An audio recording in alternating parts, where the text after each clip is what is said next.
My racist mother-in-law made my 12-year-old daughter sit alone in the car for 2 hours during her own birthday dinner because she was too loud. When I found out what really happened that night, I plotted a revenge so methodical and devastating it will leave you speechless.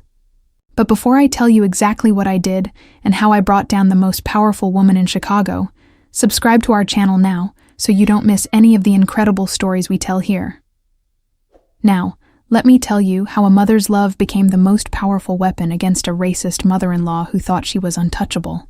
My name is Keisha Williams, and I've been carrying the weight of other people's expectations for as long as I can remember. That October evening, I was finishing my second consecutive 12-hour shift at Chicago General. My body screaming for rest, but my mind focused on one thing: my daughter Zara's 12th birthday. For 3 weeks, I had been picking up extra shifts to afford my part of tonight's dinner at Romano's, the upscale Italian restaurant my mother-in-law Vivian had, graciously, offered to host. The irony wasn't lost on me that I had to work myself to exhaustion to help pay for a gift someone else was giving my child. But that's how things worked in the Blackwell family. Everything came with invisible price tags and unspoken conditions. Vivian's call 3 weeks ago had seemed like a miracle at first. "Let me give Zara a proper birthday celebration," she had said, her voice honey-sweet with that particular tone she used when she wanted to appear generous. But I knew better than to trust Vivian's sudden maternal instincts. In the 8 years since I'd married her son Marcus, she had made it abundantly clear that a black nurse from the South Side wasn't the daughter-in-law she had envisioned for her Harvard-educated son. Every family gathering was a careful dance around her passive-aggressive comments about my background, my work with my hands, and my different cultural perspectives. Tonight was supposed to be different, though. Tonight was about Zara. The birthday girl had been planning her outfit for weeks, practicing her fancy restaurant manners in our kitchen mirror, and asking me daily if Romano's really had crystal chandeliers like she'd seen in movies. At 12 years old, Zara had never experienced the kind of luxury that Vivian considered routine. Our family dinners happened at kitchen tables with mismatched chairs, not in establishments where they folded your napkin for you when you went to the bathroom. I had swallowed my pride and agreed to Vivian's generous offer because I wanted my daughter to feel special, to experience something magical, even if it meant sacrificing my own dignity in the process. The conditions Vivian attached to her gift became clear during our second phone conversation. She wanted Zara to wear something appropriate, not too colorful or attention-grabbing. She expected civilized conversation, no childhood excitement or silliness. Most importantly, she wanted me to contribute financially to this celebration, my fair share, she called it, which happened to be exactly half the cost of dinner for 6 people. When I explained that would require me to work extra shifts, she simply said, "Well, sacrifices must be made for family, mustn't they?" The way she said family made it clear that my inclusion in that category was still conditional, even after 8 years of marriage and a granddaughter who carried the Blackwell name. As I finally clocked out at 11:52 p.m., my phone buzzed with a text from Marcus that made my exhausted brain struggle to process. "Everything went great. Zara had such a wonderful time. She's already asleep. Love you." Something about the message felt wrong. Too cheerful, too forced, too final. Marcus never gave me abbreviated updates about family events, especially ones involving his mother. We had learned early in our marriage that detailed debriefings were essential after any interaction with Vivian. She had a talent for making comments that seemed innocent to observers, but left deep wounds in their targets. Her specialty was plausible deniability. She could devastate you with a smile, and then act confused when you called her out on it. I tried calling Marcus immediately, but the call went straight to voicemail. Strange, because he always kept his phone on when I worked late shifts. He knew I worried about Zara when I couldn't be there to protect her from Vivian's particular brand of psychological warfare.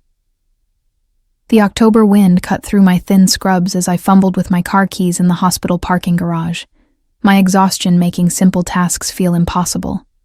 All I wanted was to get home, kiss my birthday girl goodnight, and hear every detail about her special evening. I wanted to see her eyes light up as she told me about the fancy bread they brought before the meal, and how grown up she felt using the heavy silverware. The drive home through Chicago's late-night streets felt longer than usual, my mind racing despite my physical exhaustion. Marcus's text kept echoing in my head, each word feeling more forced the more I thought about it. He had used an exclamation point, which he never did in text messages. He had said Zara had a wonderful time. But my daughter was never shy about sharing her experiences. She would have demanded to call me immediately to share every detail. The fact that she was already asleep at midnight on her birthday, after what was supposed to be the most exciting evening of her year, didn't add up. Something had gone very wrong at Romano's tonight, and my mother-in-law was undoubtedly at the center of it. As I pulled into our driveway at 12:17 a.m., I saw Marcus silhouetted in our living room window, pacing like a caged animal. The porch light was on, our signal that we needed to talk before I came inside. Through the sheer curtains, I could see him running his hands through his hair repeatedly, a nervous habit he'd developed during the early years of our marriage, when he was learning to navigate between his loyalty to his mother and his commitment to our family. The sight of him in such obvious distress sent ice through my veins. Whatever had happened tonight had shaken my usually composed husband to his core, and I was about to discover just how badly I had failed to protect my daughter from the woman who had been chipping away at our family's peace for 8 long years. Marcus met me at the door before I could even reach for my keys, and the devastation in his eyes told me everything I feared was true. His face was pale, his dress shirt wrinkled and stained with what looked like tears, and his hands were shaking as he reached for me. "Keisha," he whispered, his voice breaking on my name. "I failed her. I failed our baby, and I don't know how to live with myself." In 15 years of marriage, I had never seen my husband cry. But tonight, tears were streaming down his face as he struggled to find words for something so terrible that it had shattered his usual calm composure. "Where is Zara?" I asked, dropping my purse and immediately moving toward the stairs. The house felt too quiet, too still, like a tomb where joy had come to die. Marcus caught my arm gently, shaking his head. "She's in our bed," he said softly. "She couldn't stop crying long enough to sleep in her own room. She kept asking for you, kept saying she wanted her mama." The image of my 12-year-old daughter sobbing for me while I was working to pay for her own humiliation made my knees weak. I had been scrubbing floors and emptying bedpans while my child was experiencing the worst night of her young life. Marcus led me to our kitchen table, the same table where Zara had practiced her fancy restaurant manners just hours before. His hands were shaking as he poured me a glass of water, and I noticed he had poured himself what looked like his 3rd or 4th whiskey, something he only did during our worst fights about his mother. "Tell me what happened," I said, trying to keep my voice steady despite the panic rising in my chest. "Tell me everything, from the moment you walked into that restaurant." Marcus took a shuddering breath and began the most painful confession of our marriage. "It started before we even sat down," he said, his voice hollow. "And my mother took one look at Zara's dress. You know, the bright yellow one she loves, the one that makes her feel like sunshine. And her face just changed. She told Zara it was inappropriate for fine dining and asked if she had brought anything more suitable." I felt my hands clench into fists. Zara had spent weeks choosing that dress, practicing twirls in front of our bedroom mirror, asking me daily if it made her look fancy enough for Grandma's restaurant. When Zara said it was her only dress-up outfit, my mother actually suggested we go home so she could change into something less attention-seeking. The story got worse from there. Vivian had criticized everything. Zara's excitement about the bread basket. We don't grab at food like animals. Her questions about the menu. Children should order quickly and quietly. Her animated storytelling about school. Indoor voices, please, this isn't a playground. With each criticism, my daughter had grown smaller, quieter, less like the vibrant child who had bounced out of our house that morning. I kept telling myself it would get better. Marcus continued, his guilt evident in every word. I kept thinking she was just having an off night, that she'd warm up once she saw how happy Zara was. But she didn't want Zara to be happy, Keisha. She wanted her to disappear. But the car, I started, and Marcus's face crumpled completely. Around 8 o'clock, Zara was telling us about her science project on renewable energy. You know how passionate she gets about saving the environment.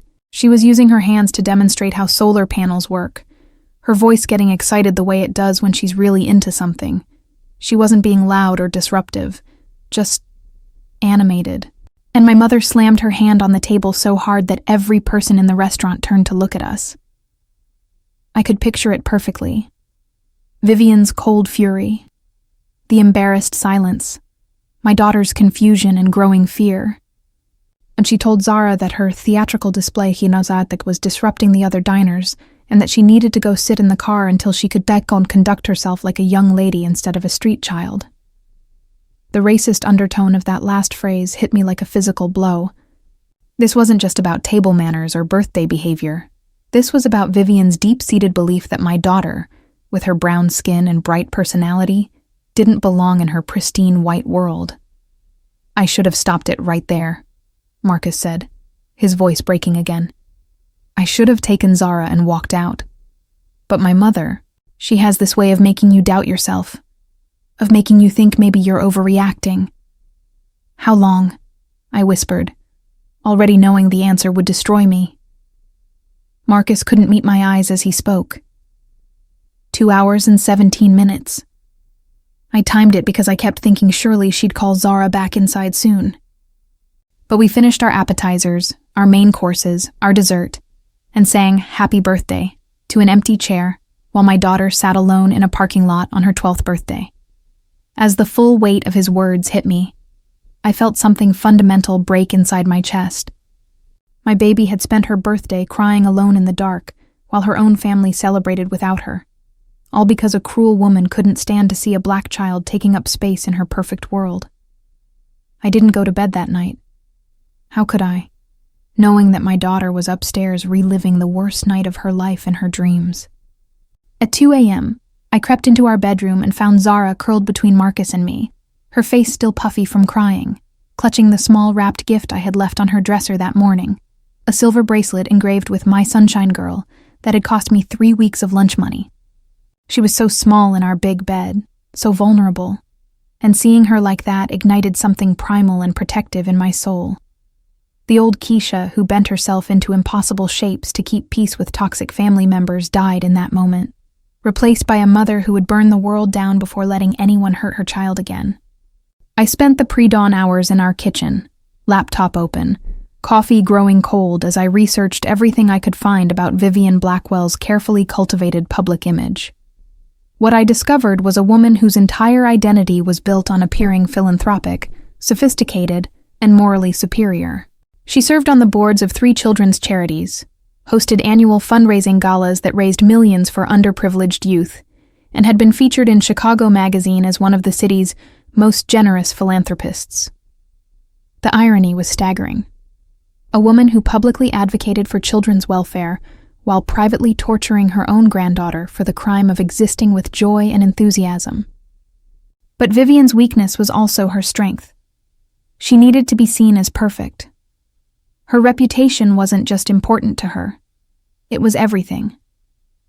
It was her currency in Chicago's elite social circles, her ticket to the exclusive charity boards and country club committees that gave her life meaning.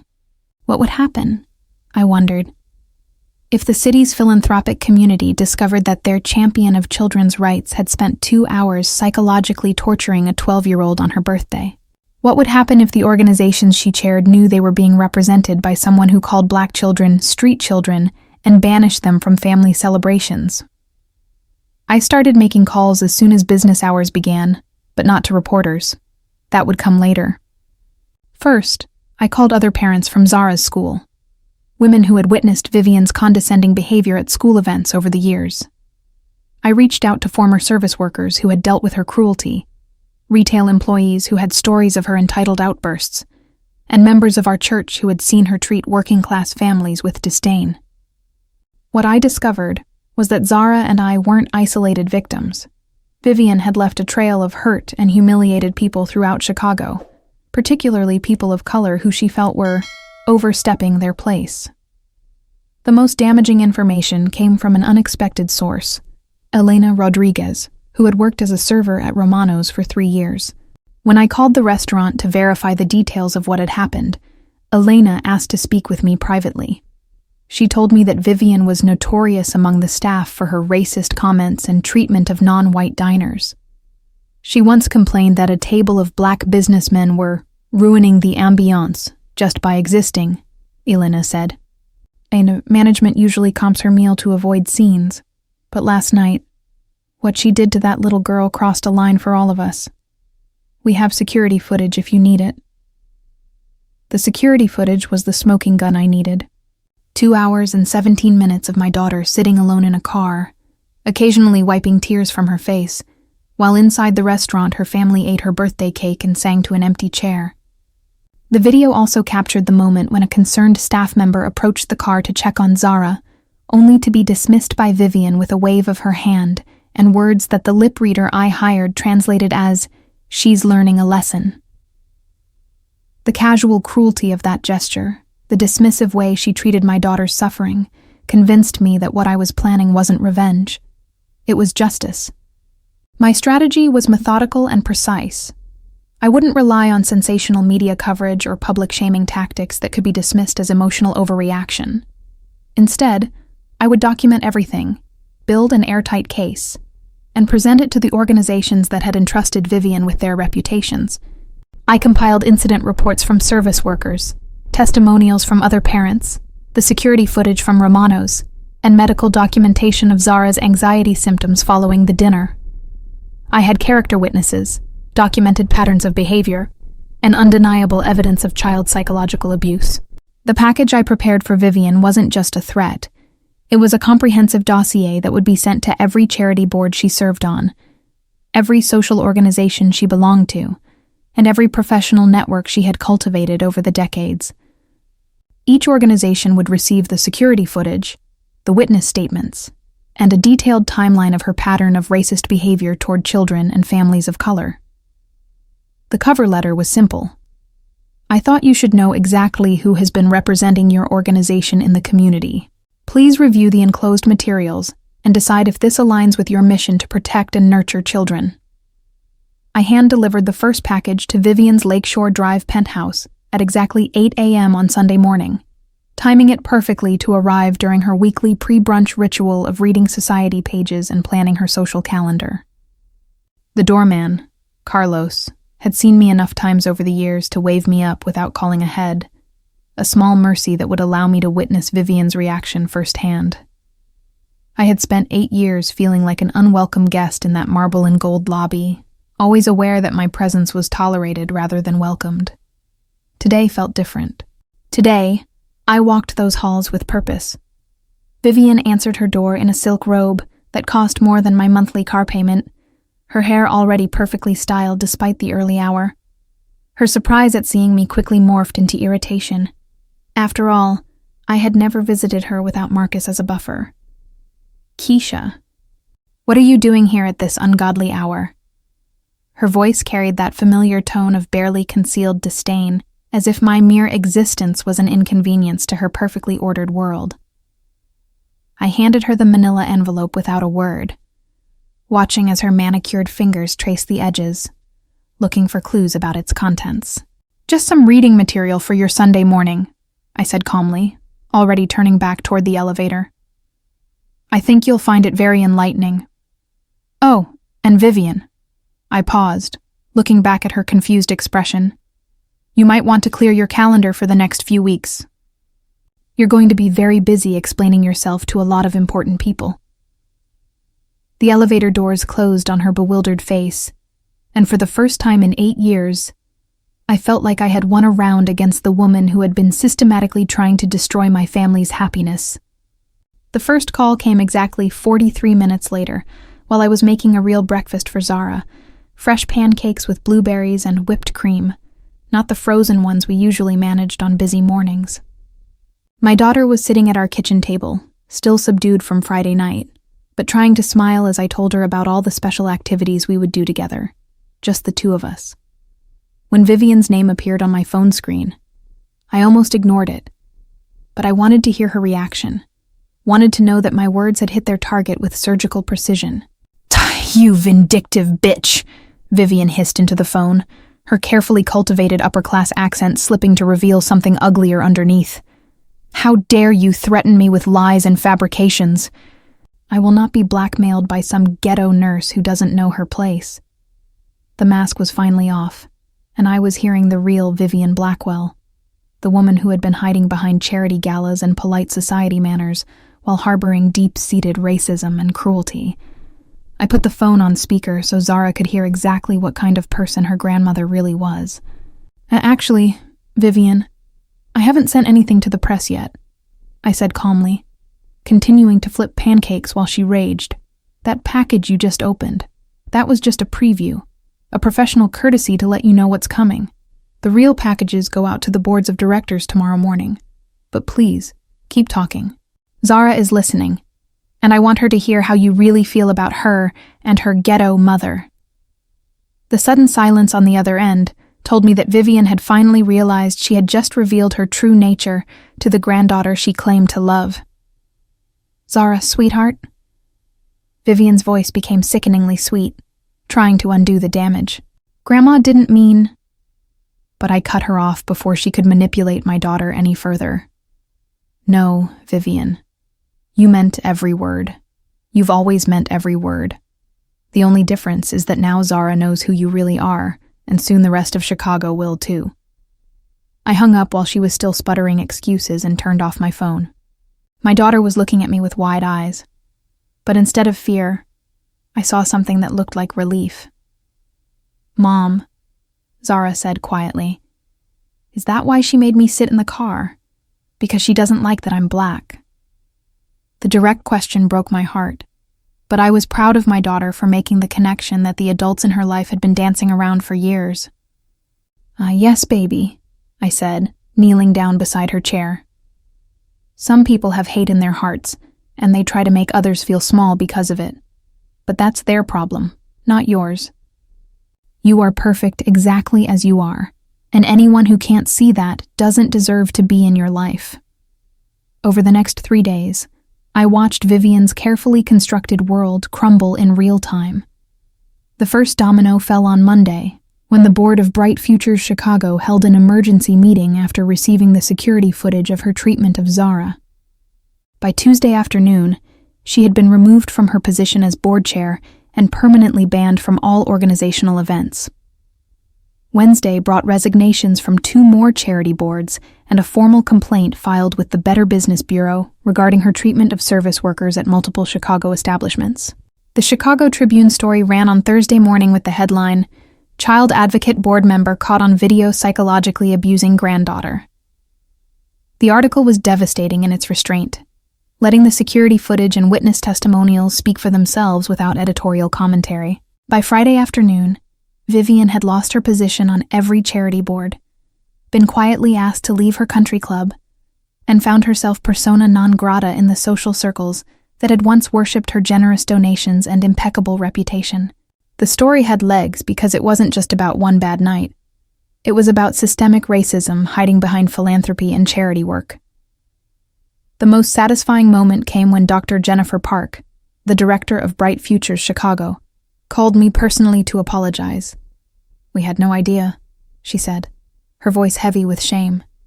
We trusted her with our mission to protect and empower children, and she was doing the exact opposite. We're implementing new background checks and requiring all board members to undergo bias training. Would you consider joining our board? We need voices like yours to make sure this never happens again." The irony was perfect. Vivian's replacement would be the ghetto nurse she had tried so hard to diminish. Marcus initially struggled with the aftermath, torn between learned loyalty to his mother and the undeniable evidence of her cruelty toward our daughter. We had some of the most difficult conversations of our marriage that week, with him trying to find ways to excuse her behavior or minimize its impact. "She raised me," he kept saying, as if that somehow balanced the scales against what she had done to Zara. But our daughter herself provided the clarity he needed. When he suggested that maybe we could work toward reconciliation if Vivian apologized, Zara looked up from her homework and said firmly, "Daddy, I don't want to see her anymore. She makes me feel bad about being me. The transformation in Zara over the following months was remarkable.